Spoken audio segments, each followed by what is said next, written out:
Alright, what's going on, guys? Trev back again, here to bring you another video. This one's going to be doing my weekly review for this week's episode for Fear the Walking Dead Season 3. This is for episode 13 now. It's called This Land Is Your Land.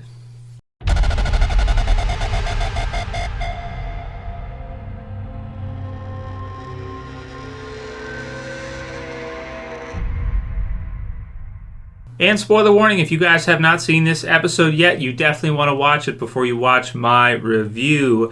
So this one, wow, this was another really great episode of Fear. I feel like I wasn't expecting much if you guys saw my predictions video for this week, because episode 12 was so ambitious. It was a huge episode. You had tons of zombies. You had a major character death, some other pretty big character deaths like, spoiler warning, Cooper there and some of the others.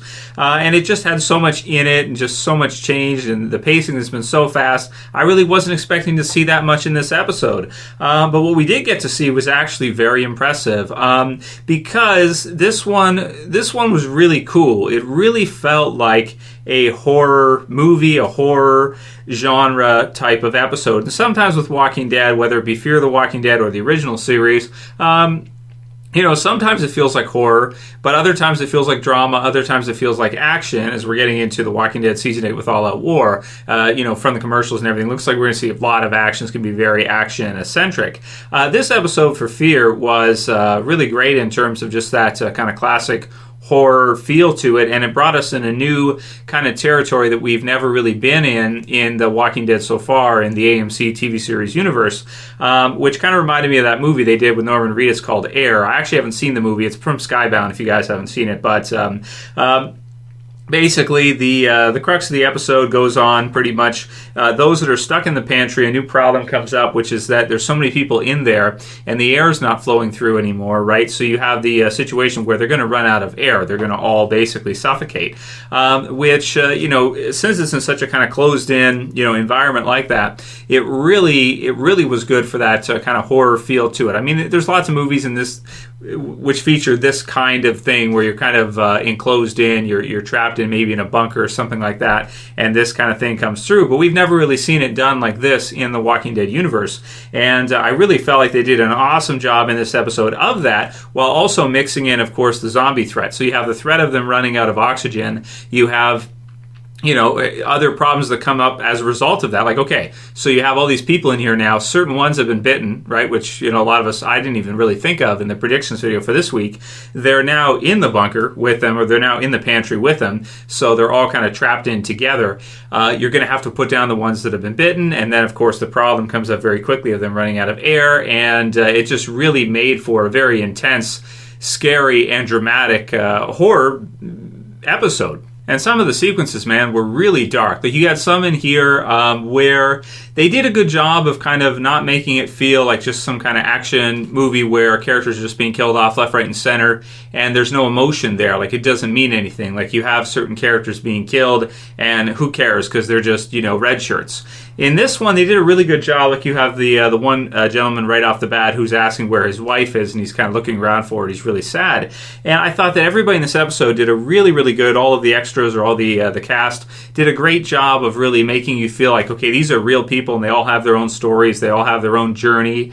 And you get certain ones like Christy there, who kind of talks about even 9/11 for a bit there, and the towers and her husband, and kind of the decision to kind of leave and go to the ranch and stay there with Otto and that to try to avoid the end of the world, which did actually come up in this universe, so to speak. So it didn't seem like a bad decision there, but just some really carefully, I want to say, really carefully designed and put in things here that really made you feel for the people that are just kind of being aimlessly, killed off one at a time, as well as Alycia there when she's having to put them down. So she's giving them a needle, and then she's kind of, when they're, kind of out of it so they won't feel anything, then she's ending it for them, especially when she has, like, the panic attack there and she runs around and she's kind of, like, losing it. And I really like just to see, like, after it's all done, you just see this blood, like, everywhere. There's just blood all over the place, right, all over. And, she's having to do all this. And then probably the best one, I want to say, or the best scene, is where the air's running out. And then you have this second kind of round of people start to turn. So you have the air runs out, everybody's basically suffocating. She's kind of out of air. So she's pretty much just kind of lying there, like the one that comes after her and falls down on the knife on top of her. And then you start to see it really faded out, and they did a really great job of this, I want to say. Really fuzzy, really blurry. You see the zombies start to kind of rise down there with her. And, just really, really great horror stuff. Very scary, very claustrophobic type feeling. I really felt that way when I was watching, which is what you want, of course. Even to the point where Crazy Dog starts to have kind of like a, hyperventilating, that kind of thing, kind of losing it in the air shaft. And you can't blame him for it. As you're watching this episode through, you didn't get the sense that he was overselling it, or there's something like you wouldn't react the same way in that situation. You really got the feeling from this episode that if you were in that situation too, you would be as scared as he is, which is really where they did a great job, because they really sent home, these things that you're right in there with them, and you feel how they feel. So as you're going through, you don't blame them, or it doesn't take you out of the experience when he has kind of a panic attack, breathing, hyperventilating attack in the air shaft. It just kind of is like, you start feeling kind of that way too, and you get the sense partway through, like, oh man, she's so screwed, because here she's running out of air, and then you got all these people that are turning now. Zombies don't breathe, so they have such a huge advantage. How are they going to be able to fight them off? And a feeling of impending doom and everything. So very scary episode, no doubt. We also get the stuff as well with Nicholas and Troy. They're kind of outside, and kind of their plan to lure the zombies kind of away with some explosions and that. So they start that up. They end up getting trapped in the helicopter, which is pretty cool. I liked when the blade on the back of the helicopter cuts the one zombie. That was cool.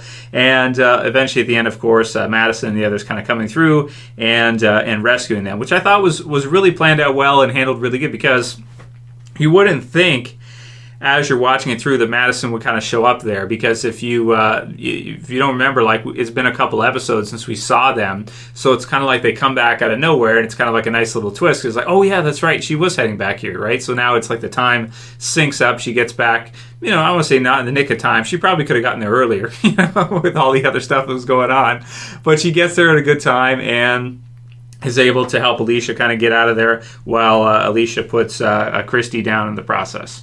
Just really some great visuals as she's walking away. You see in the background, there's just like bodies everywhere. It's really brutal, like the Drowning Pool song, right? Just brutal, man. So really crazy stuff with the episode. Let's go scene by scene. So we got the pantry. Basically like a bunker. The guy's mention of where his wife is. One guy reveals that he's been bitten, and we got to understand in this episode the promo sequence, which was kind of weird. The guy kept looking at Alycia like that, but now we understand, of course, that he was bitten, so it makes sense. We find out there's about 2 hours, and they have to put down the bitten. So she goes out and she tells them all. I was thinking to myself, like, don't tell them, but I guess you kind of have to, I suppose, because you need people to volunteer, so to speak. And then we have Nick and Troy. With the gas plan, we have the bitten. So then just really, really dark. The episode just feeling really dark at this point. I want to say them all being trapped underneath, in the pantry. They need you because you're strong. Then we got the copter that gets stuck. And then we've got, the Ophelia Crazy Dog scenes, which were pretty scary too, and good. Also liked how the sound kind of reminded me of season 1 in the tank when Rick shoots off the shot and it kind of echoes. You had that, so that was pretty good. The mention of this land is your land, and then afterwards at the end of the episode they kind of play it as an outro song, which I thought was really, really good, because you couldn't understand like at the beginning the title, but then when Alycia kind of explains it through, and Nick, and kind of the way they kind of, because of fear, she kind of became paralyzed and didn't do what she wanted to do. So this kind of leads her in the end to decide that she's just going to do whatever she wants. And right now, she just feels like leaving and going off on her own, which you could definitely understand that she would maybe want to do that. And that might be her way to cope with all the people she just had to kill. And there's just bodies everywhere and everything that she had to do, which was really brutal, man, for sure. So we've got that. Let's see. I think that's most of it. You got the mention of Troy and what's going to happen with him. So Nicholas lies for Troy. He tells everybody that Troy wasn't responsible, but he came to warn them because he saw it, that kind of thing. He doesn't tell them, of course, that he led them there. And then Nicholas and Troy kind of go after Alycia to kind of just follow her and try to make sure that she's going to be okay, that kind of thing, and she doesn't go off and kill herself or something, when she finds out, of course, that Jake is dead at this point.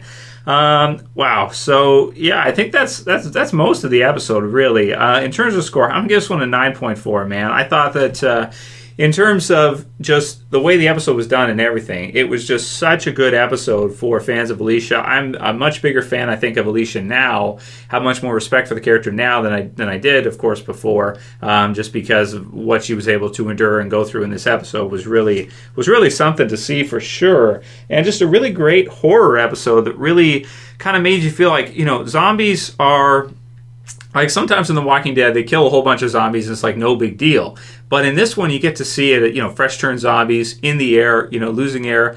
And you get to kind of see the advantages that zombies have. They don't need to breathe. They don't need to really eat like we do. They don't need to, they just kind of, are on the hunt all the time, relentless in that way. So I think this was a great usage of them, as far as like the horror type of aspect goes for, kind of zombie apocalypse. This one just brought some really new stuff that I haven't seen before, and some really great stuff for Alycia, which I really liked. So not really sure where they're going to go with this now, because we have episode 14, 15, and 16, which is double. So really just like a couple weeks left of Fear here. But, this was another really solid episode. Definitely not an episode that I'm disappointed with in any way. I was expecting less, and it surpassed that, because really, when you look at this episode, it's really well set up here. It's really well mapped out. At the end, you come back in with the song that she talks about earlier. You have Nick and her hug at the end, that kind of thing, and kind of the memories of it before. You have her start to kind of fade out when she's talking about, it's kind of like she's talking, it's not nonsense, but she's kind of losing, the air is starting to go down, so they're starting to just kind of like, kind of lose it, right? When they're having this conversation and everything. And it was just, a really great character episode, a really scary one, I want to say as well, too, in a concern that I didn't personally see coming. I never really thought that they would even use that for an episode, but it certainly does make sense that when you're in a zombie apocalypse like this, stuff is going to start breaking down. Zombies might get caught in fans and stuff like this, because they just they have no idea what they're doing. They're just aimlessly walking around. Yeah, they might get caught in stuff or just mess stuff up. Who knows what they're going to do, right? It's just what they're going to get themselves into. So man, really another impressive episode of Fear, making Fear season 3. Just cementing it as the best season I think they've done for Fear. And now it puts us in an interesting spot, which we'll discuss more in an hour in the predictions video. But you basically have that entire group has pretty much been almost wiped out. We really got the visual sense, I want to say, from this episode, that with Alycia, almost the entire joint groups died here. Like, you had almost everybody's dead now. You have like our main cast, the people that have returned, Strand and the others. But aside from that, you basically have there's hardly anybody still left alive from this major group at this point, which is just it's really crazy stuff. So rate your comments below. Let me know what you guys thought about this episode. Kind of Fear doing a more kind of classic, I want to say, horror type episode, bringing in the claustrophobia, bringing in these different fears. Fear. And the intro was great too. The tune, I liked it a lot. Kind of the idea of running out of air. Just really, really impressed yet again with Fear. Don't really know what else to say aside from I really love the episode. Thought it was great, and they did a lot with a little in this episode. They focused on something that is pretty simplistic, but they executed it so well. And just even the blurriness and the choice cinematography, choice of angles, and it really, really great stuff, man. I really love this one. So write your comments below. Let me know what you guys thought about this episode. Alicia's super badass, that's for sure, and very impressed, absolutely. So write your comments. Let me know what you guys think. Check back in an hour for my predictions for episode 14, and then of course 15 and 16 will be the next weekend. And if you like this video, please thumb it up below. You guys can share and favorite, and if you're new and you want to support the channel, subscribe at the bottom left. That's it for this one, guys. We'll see you again soon for another. As always, it's Trev, and I'm saying peace. Later, guys. See you soon.